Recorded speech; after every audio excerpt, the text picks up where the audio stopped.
Okay, let's talk about investing. That feeling, the one that creeps in when the subject comes up. Oh, yeah. Intimidation. Exactly. It can feel like you've walked into this room where everyone's speaking a secret language. Totally. All the jargon, the market swings. Hmm. It's a lot. Conflicting advice everywhere, too. Right. So, what we want to do in this deep dive is, well, cut through some of that noise. Kind of distill it down. Yeah, pull out the key stuff you really need to know to get started. We're leaning on some personal reflections here, like what someone wishes they knew before they started. It's like getting a cheat sheet based on experience, right? Yeah. Hindsight is 20/20. Pretty much. So the aim is to give you practical advice, make it clearer so you can actually begin without feeling, totally lost. We want you to walk away thinking, okay, I get this. I can do this.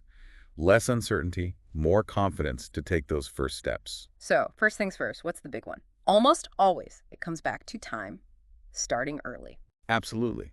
Yeah. It sounds simple, but the power of starting early is just massive. It's about giving your money the longest possible runway to grow. It really is like planting a seed, isn't it? The sooner you plant it. The more time it has to mature and hopefully flourish.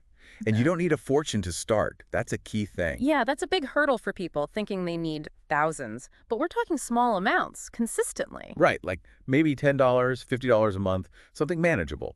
Put into, say, a simple index fund. And doing it consistently, that's the key part. Exactly.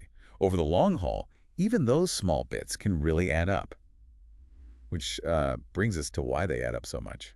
Ah, the magic word. Compounding. Compounding. Yeah, it sounds a bit technical, maybe. It can, but the idea itself is pretty straightforward. It really is. You're basically earning returns. On the returns you've already made. Precisely. Your initial money earns something, then that total amount earns something more, and it just snowballs. Especially if you reinvest any dividends or earnings. Yes. Reinvesting is crucial for that accelerating effect. It's the engine behind long-term wealth building. And it's why people always say time in the market beats timing the market. You need to be in it for compounding to work. You really do. Let it do its thing over years, decades even. Okay, so you're starting out. There's this urge, right, to find the next Amazon, the next Tesla. Oh, definitely. The lure of hitting a home run with a single stock, it's very appealing. We all think about it. Of course. But the wisdom we're drawing on here suggests that's, well, pretty risky for beginners. It introduces a lot of volatility and, yeah, risk. Trying to pick individual winners is hard, even for professionals. So what's the alternative then? Diversified funds. Mhm. Things like index funds or ETFs, exchange-traded funds. Explain ETFs a bit more, like a basket. Exactly like a basket. It holds lots of different stocks, often tracking a whole market sector or index, like the S&P 500. So you get instant diversification. You're not betting everything on one company. Right. It's a crucial safety net. If one company in the fund doesn't do well, others might. Balancing things out, it smooths the ride a bit. Okay, let's talk about that word risk. It scares people off investing sometimes. Understandably so. Because yes, all investments carry some level of risk. Values go up, values go down. But it's not something to just run away from, is it? It's about managing it. Exactly. Managing, not eliminating. Mm-hmm. And how do you do that? Well, first, understanding yourself, your personal risk tolerance. How much fluctuation can you stomach without panicking? Yeah. And then diversification, like we just talked about, spreading the risk around. Then importantly, having that long-term view. That's huge. Because markets will dip. It's inevitable. It's part of the cycle. The key is not freaking out when they do. Right. Selling in a panic often just locks in your losses. Writing it out, if your timeline allows, is usually the better strategy. So risk is tied to reward, but it's manageable. Okay. Now what about just knowing stuff? Basic knowledge. Oh, absolutely critical. These reflections really hammer this home. You need a foundation before you jump in. But you don't need a PhD in finance, right? Not at all. But understanding the basics, definitely. What are stocks? What are bonds? What's a dividend? We mentioned ETFs, maybe understanding market cap, the size of a company, asset allocation, how you divide your money. Yeah, those core concepts. Knowing them helps you make sense of what you're actually doing. It's like learning the basic rules of the road before driving. Protects you from making big mistakes just because you didn't understand a term or a product. Exactly. That basic literacy is your first line of defense, really. Helps you filter advice, too.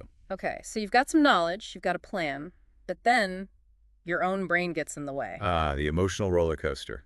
Fear and greed. The big two, they mess things up, don't they? They really can. You see everyone else getting excited about something, fear of missing out, FOMO kicks in, So you buy high when prices are maybe inflated. or the market drops, fear takes over, and you sell low, often at the worst possible time. Classic mistake.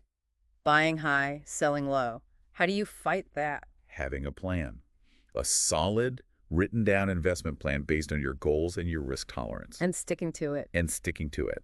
That plan is your anchor when emotions start swirling. It keeps you disciplined.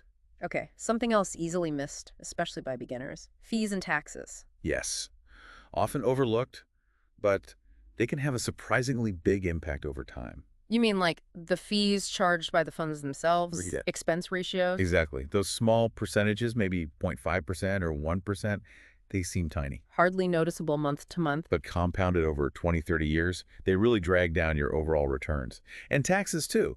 Understanding how capital gains are taxed, using tax-advantaged accounts like ISAs or 401ks where possible. It's not just what you make, it's what you keep. Precisely. Being aware of those costs from the start helps you maximize your actual take-home growth. Good point. Now let's draw a really clear line. Investing versus, well, gambling. Super important distinction. They're fundamentally different things. Investing, as we're discussing it, is long-term, disciplined, focused on growth over time through assets like stocks or bonds. Right. Gambling is typically short-term, much higher risk, often based more on chance than on, say, company fundamentals or economic growth.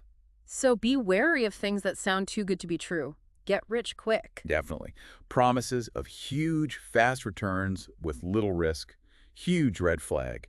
Real vesting is usually a more gradual, patient process. Think marathon, not sprint. Which links nicely to the next point. Yeah. Having a purpose. Why are you investing in the first place? Yeah, setting clear financial goals. It transforms investing from just saving money into something directed. Are you investing for retirement?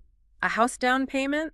Financial freedom? Knowing your why gives you direction. It helps determine your timeline, how much risk might be appropriate. And it keeps you motivated, right? Especially during those market dips we talked about. Reminds you what you're working towards. Absolutely. It provides the context for all your investment decisions. Okay, last point. Technology. It's changed the game, hasn't it? Massively. Investment apps, robo-advisors, budgeting tools, they've made investing so much more accessible. You can literally start investing from your phone in minutes. Lower barriers to entry. It's fantastic in many ways. But there's a note of caution in these reflections, too. Which is? Don't just rely on the tech blindly. Understand where your money is going and why. So use the tools, but don't abdicate understanding. Exactly. Technology should support your strategy, not replace your own knowledge and judgment. Don't just set it and forget it entirely. Check in. Make sure things still align with your goals. Right. Makes sense. Okay, so wrapping this up, the big message here seems to be investing isn't just for the super rich or financial wizards. Not at all. It's accessible. It takes learning, commitment, and a long-term view, Okay. but it's achievable for most people. So the key takeaways, start early, even small, be consistent, harness compounding. Diversify. Understand and manage risk. Get the basic knowledge. Control your emotions. Watch those fees and taxes. No investing isn't gambling. Set clear goals. And use technology wisely as a tool. And maybe the biggest investment of all, Is investing in your own financial education. Continuously learning. definitely. So as you listen to this, maybe think about which of these points, these wish I knew lessons, really hits home for you right now. Yeah, what feels most relevant to where you are in your own journey? Reflecting on that could be a really valuable next step.